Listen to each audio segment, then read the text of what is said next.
And hello, everybody, and welcome to the Trenton 365 show. I'm Jacque Howard here, creator and host, and you can always reach out to me via social media platforms, Facebook, Twitter, and Instagram. Just look at the hashtag Trenton and the numbers 365. A big shout out to WIMG 1300, New Jersey's oldest radio station, and WPHY, covering Mercer County, New Jersey through Verizon Fios. I was giggling, before we started recording this because I got my man Chuck Latini on, and excuse me, Charles Latini Come Jr. on, man. So this is an awesome conversation that we're going to be recording here. So Chuck and I go back to childhood days. I mean, we grew up in Ewing Township, played sports, stayed connected, through adulthood, and find ourselves like so many people looping around in that sphere and then reconnecting, on some different things that are happening directly in this community where we're from. Chuck is a master planner, and he is working with several different municipalities in the region. But in particular, we're going to talk about tonight about his work in Ewing Township and also the business of planning and zoning. But we're also going to talk a little bit about cannabis, because just like most people, if you got your eyes open, the cannabis industry is a thriving industry, and this is a great opportunity for people to get involved in this, regardless of what your perspective is. If you want to be plant touching, if you don't want to be plant touching, if you want to be involved in ancillary businesses, et cetera, this is a fantastic opportunity to get involved in this potential greatest redistribution of wealth. But Chuck, I want to get back and get you in here, first of all, and say, I really appreciate you taking your time to sit down and chat with me. I know that you are quite busy as working on the zoning board or one of the zoning officers in Ewing, but you're also a master planner. I think for most people, when they think that idea, master planner, they heard the idea, but they don't really understand what it encompasses. Can you just give like a quick overall elevator speech about what your position is, and then how that applies to local municipalities? Yeah, Jacque. Thanks for having me again, man. It's always a pleasure being with you, and whether formally or informally. Yes, sir. But yeah, I'm an urban planner. Who in New Jersey works on what they call master plans, which are basically comprehensive plans. And just like everything else that has its roots in some things, we're looking at all kinds of ways of just like the freeholders went to commissioners, and master plan is really a comprehensive plan. And comprehensive planning really takes a look at the entire community, both physically and socially, in how we grow our job base, how we live in our neighborhoods, and how our neighborhoods are designed and created. But also additionally, the services that the government provides, and how that then supports all of the investment that goes into a community, whether that's investment in your real estate, your house, or investment in new businesses. A good urban planner looks at all the different components that make up a community and tries to the extent it can to marry them all in a way that allows them all to coexist and work together in hopefully harmony, right? I think sometimes we get accused of social engineering at times, but it's not. It's really about looking at the community and finding different ways of bettering it. And that's not from me coming in and saying, I'm the expert, I'm going to tell you what to do. The hardest part of our job is to really reach out to the community itself and then figure out how to get past their perceptions and misperceptions of how things work, to kind of gain insights as to how they want to see their community grow and thrive. And so getting people together around a common vision, and then figuring out ways to how do we come up with the various components, whether it's streets or roads or parks or architecture or what have you, how does that then get implemented? And what are the steps needed for that? Is there changes to your zoning code? Is there parks improvements you can make? Can we improve our sidewalk network? A whole host of things go into this, what I call sometimes this stew that you put the pot on the stove and you start throwing stuff in. Next thing you know, you're trying to figure out how to marry all these ingredients together, and you're like, wait a second, what does this thing need? You know, so it's a challenge, and it's fun though. It really is, because there's a lot of course, you got to deal with the politics, right? But the creativity that comes out of it is what really drives me. Yeah. Mhm. And Chuck, I know that we're going to talk a bit about the Ewing Town Center, but so for the person who's looking at a city planner, or excuse me, an urban planner, and just trying to visualize what the job is, I'm gonna think about it this way. Um, People, you just can't put a traffic light in anywhere. You can't just put a stop sign anywhere, or say, hey, that piece of property looks great and has a nice view. It would look great for a house. Let me just plop a house down in the middle of here. The processes doesn't work that way, even if you buy the real estate or buy the land. It just doesn't give you this wild, wild west mentality that, hey, I own the land, I can do whatever I want on it. And this also goes for businesses as well. Like, they have ordinances, like they can't just put up a 200-foot sign if they want to, even though they've done it in other parts of the country or whatever. Yeah, yeah, right. You know, it's this fine line between, creating some sort of order without trying to quash creativity. And that becomes a real challenge. But, especially after a town is already formed, and, years go by, and, properties become available, and different people move in. They have these great ideas, and sometimes the great ideas are just in the wrong places. And so, the way it works in majority of the country, but New Jersey in particular, New Jersey's being a home rule state. 565 of our towns have all the rights in terms of how zoning and land use gets built and created, and what's not allowed in those areas versus and what is. And that's driven by your planning board, who are citizens. They're not elected officials, they're volunteer members. And they create they create what is still called a master plan, but it's a comprehensive plan that looks at all these various components. And then that plan is used to sort of set the overall vision. It delineates the map. It tells you where the streets are going to go if they're not there. And if they are there, this is the zone, like defines where your residential zones are, where your commercial zones are, where your mixed use zones are. And then from there, the governing body of your town then creates your zoning ordinances, which is the law of the land that says you can or can't put that type of business there. And if you're allowed to put that type of business there, this is how you got to do it. Great, Chuck. I think that you laid that out perfectly.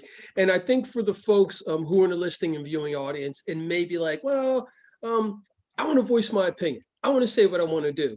You led off by saying that's one of the things that urban planners want. They want people in the community involved, sharing your thoughts, sharing your concerns, your vision for what it would look like, what didn't work in the past.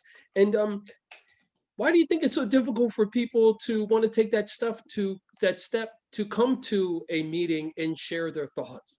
And I know you're not, I know this isn't your profession, but I figure I put it out there just so you can share your 2 cents on it. Oh, well, I mean, we have public meetings just as the governing body does.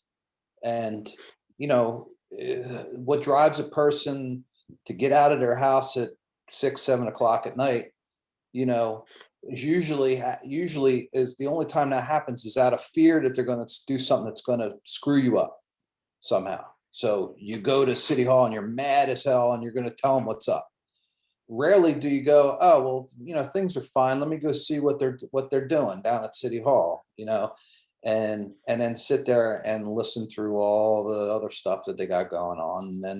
And then when when it gets time to discuss these types of issues, you're there. But I can't tell you what or what not drives people to participate in their democracy, other than we live in America, and it's a very comfortable place to live, even when it's crazy, right? It's still one of the the best countries in the world. And, that's why and I do believe, as Baldwin agreed, believe that it's also my right to perpetually criticize it as well, to make it better. But that requires participation. And, hopefully in all this mess that we've had the last year or so and things free up, maybe we'll see some more participation. I mean, that's the hope. My man, Chuck Latini, thanks, Chuck. And I'm glad you said that. I'm glad that you went down that road to talk about, hey, people got to be involved. No longer can we sit and expect that someone's going to do this work for us or someone's going to speak for us.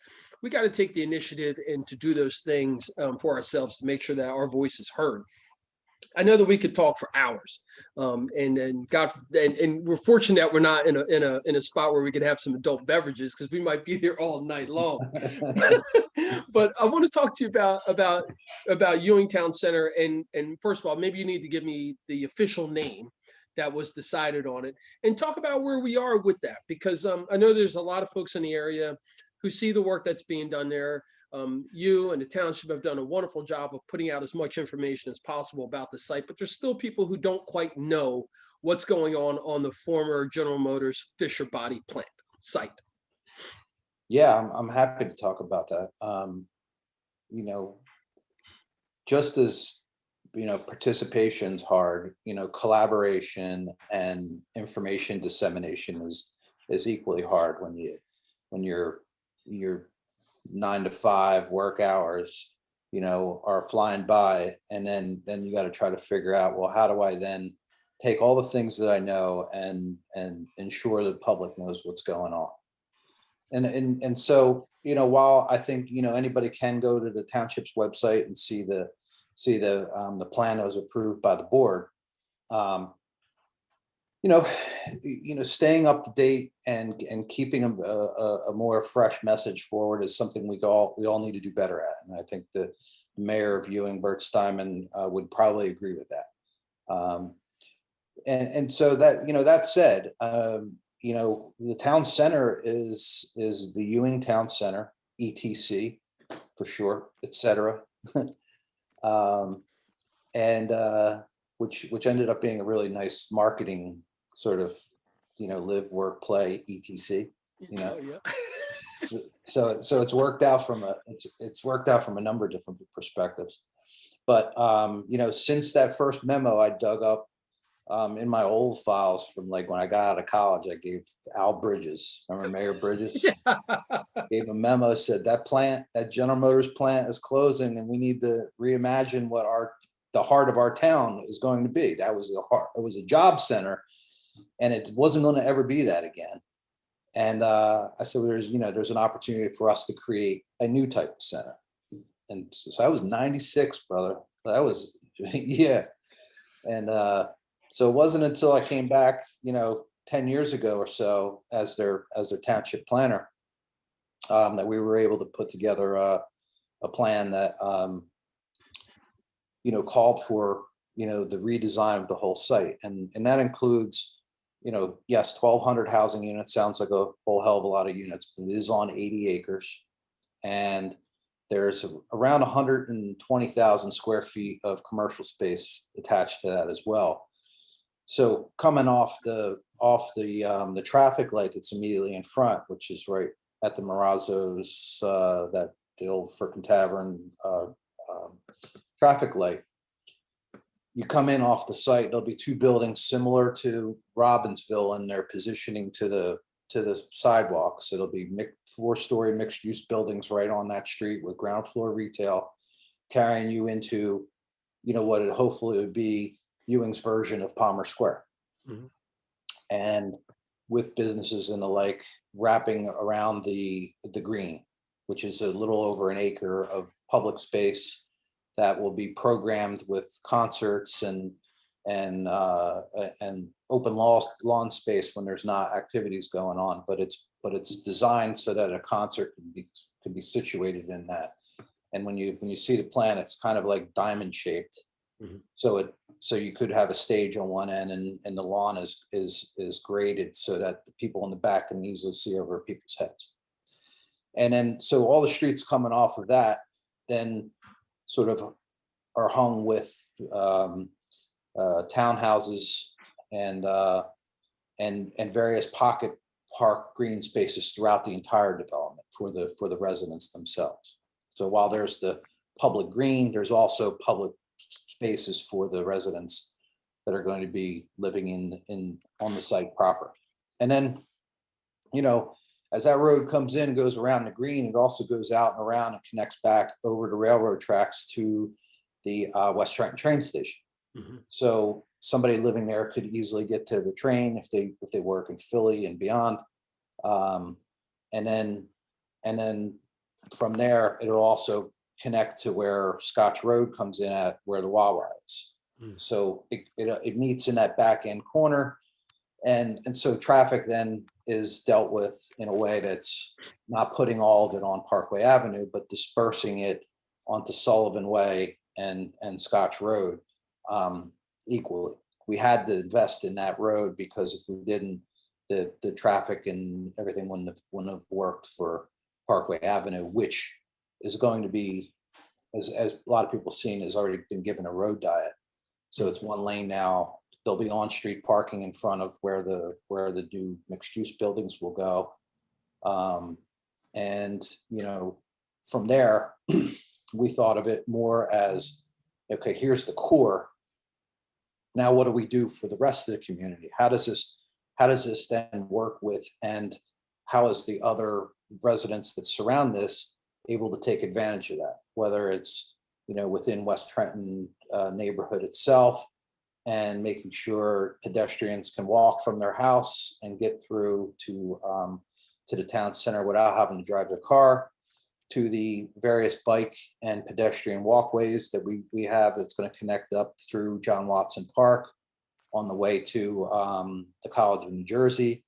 And then there's another pathway that takes us down to the Ewing Community Center, the former Jewish Community Center. And then also down the other way to and through New Jersey manufacturers on the way to the canal path.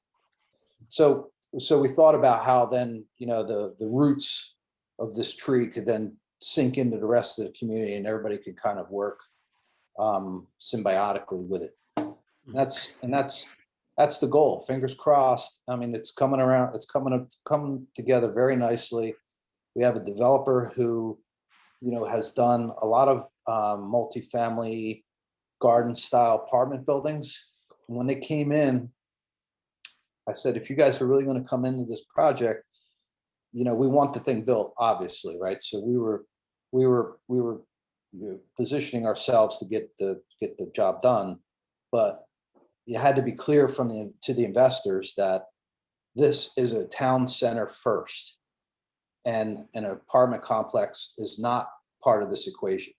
But this has to be an integral part of this community, and those spider webs hanging out from it have to be built, and they're contributing to a lot of that themselves through the investment, because now they have completely bought into this to the point where they're coming at us with great ideas like electronic kiosks and different furniture within the park space and architecture and bringing, like, just thinking about how mail and packages would be handled, and what does the retail look like, and do we put restaurants out here with outdoor dining, and how do we design that, and let's come up with the best solution, because at the end of the day, we want this to be COVID proof now, and we want to have something I was pushing for a long time ago. I was like, why don't you guys just use the roof and have some rooftop dining? They were like, oh, too expensive. But now we're doing rooftop dining, so it continues to evolve. It's really, to me, it's exciting. I wish people, I could sort of, tell people all the time about how great it's coming along, but there's only so many hours in the day. Well, Chuck, that's one of the things that I hope that I can do is that I can take this information that you and others like you who are doing wonderful work, trusted work, people who I trust, and take that information and share it with my networks so that we can kind of eliminate some of the nonsense that is out there. And I think with the Ewing Town Center, ETC, you did a great job of explaining there's going to be way more than one way to get in and get out. You're going to have access to the train station. There's going to be retail there. There's going to be rentals there. It's going to be biking and walking and pedestrian friendly. It's moving along. I know it's a little bit far for people to see from Parkway Avenue to what's going on the site, but trust folks, work is happening. Things that are happening there, and it's going to be done. This isn't one of those things that people got souped up for and the rug's going to get pulled out. This is happening. It's coming down the pike. It's just going to take a little bit of time. Just recognize and understand, COVID and everything else that's happening. It's just a bit of a process. Yeah. Now, I say that because you and I are both involved in the cannabis industry. And the cannabis industry, we've talked about it on several occasions. This is almost like a no-brainer. And for the people who don't get it, okay, I understand that you don't get it, but please just take a little bit of time, do a little bit of research. If you want to look at it from the social justice standpoint and the war on drugs, or if you want to look at it from the potentiality of this estimated $25 billion annual industry, all those different things, just get in where you can fit in. And I want you to just talk a little bit about cannabis, because I think a lot of my audience is getting tired of hearing me blow the trumpet for it. Well, it's one of my favorite topics. I've been part of, the exploration of this as a medicine since I got into college and started understanding what kind of medical implications that it had for us as human beings. And on top of it, my disdain for Western medicine really helped that. And so when this came along, I'm like, wow, I had already, through my associations with the American Planning Association, I'm the president of the New Jersey chapter.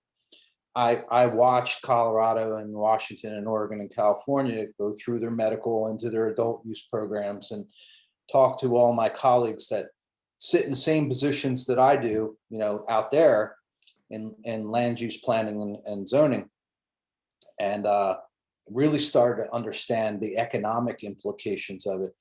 Forget that tax revenue. The tax revenue is the tax revenue, and if we keep pursuing that as the whole reason why we're doing it, you're missing the great opportunity of creating an industry that has the ability to take advantage of our big pharma talent, our institutions of higher learning, and then our robust legacy market, right? So all that expertise coming together in a way that can be shaped far more profoundly than our bill drafters have conceived. And that's evident through sort of how the evolution of the bills have come about and our inability to get all this stuff done. Because you're looking at things through a lens that a lot of us are going, well, we're not quite understanding what the disconnect is. And so, that's why I think we're largely sitting in this spot where we're sitting and waiting right now, right? But that doesn't mean that we shouldn't be planning and working with the towns and starting to figure out, where's the best place for these businesses? How can I ensure that our local residents get access to jobs? And forget just the access to jobs. What about the training for the access to jobs? To that extent, I'm a huge component of ensuring that folks most impacted by the war on drugs are covered in this. And, we've pushed hard for that language that still isn't perfect, but it's certainly inclusive now. And now it's a matter of implementation and holding people's feet to the fire and ensuring that we get the job done. Because I don't want to just throw people into jobs for the sake of doing it. And then at the end of the day, they fail because they don't have the education or training to stay in it. So like some of the other folks have come out recently, discussing what training and educational seminars and stuff look like. I'm working with some folks also and creating hopefully something similar to what Oakland did, and in their Oaksterdam program, because I want to teach people how to fish.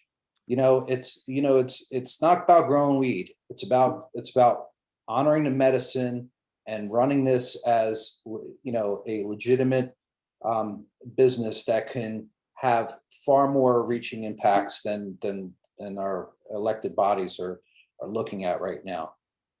When I started to see some of the economic data coming out of the West, where for every dollar spent in cannabis is roughly $4 spent in the local community around it, you start going, okay, well, where's this best spot for the retail? Where's the best spot for the grow and the manufacturing and all that other stuff? So there's a lot more to think about in this world. And I'm happy to be part of it, because I think, at least for me and my clients and how we discuss things, we're going to do fine, because I think we're thinking about this in the right way. We're honoring what opportunities are in front of us, and making sure that this rising tide, I'm going to make sure I got my arms out so people can grab on and pull it up. So, I'm all about that. Yeah, my man, Chuck. And I think that's a perfect way to finish up, because I'd like to leave people with a little tease to make sure that they come back. But Chuck, I love you, man. It's always a pleasure to spend any time with you, chatting with you, and hearing you share your expertise. I appreciate you, man. You too, my brother. Always a pleasure. All right, you got it. All right, man. Folks, you've been listening and watching the Trenton 365 show, and I encourage you to reach out to Chuck Latini, who is an urban planner. All you have to do is an internet search. You can do Chuck Latini Ewing, it'll pop right up, and ask him some questions about what's going on at the ETC, the Ewing Town Center. But if you are questioning what's going on in the cannabis space, he's somebody you should speak to as well. Not all the time am I or others going to have access to everybody. Maybe I don't fit your cup of tea, but Chuck might. But that should not prevent you from getting into this industry, and I encourage you to reach out. As always, folks, Jacque Howard here signing off. It's always about justice, peace, and humility. Nice.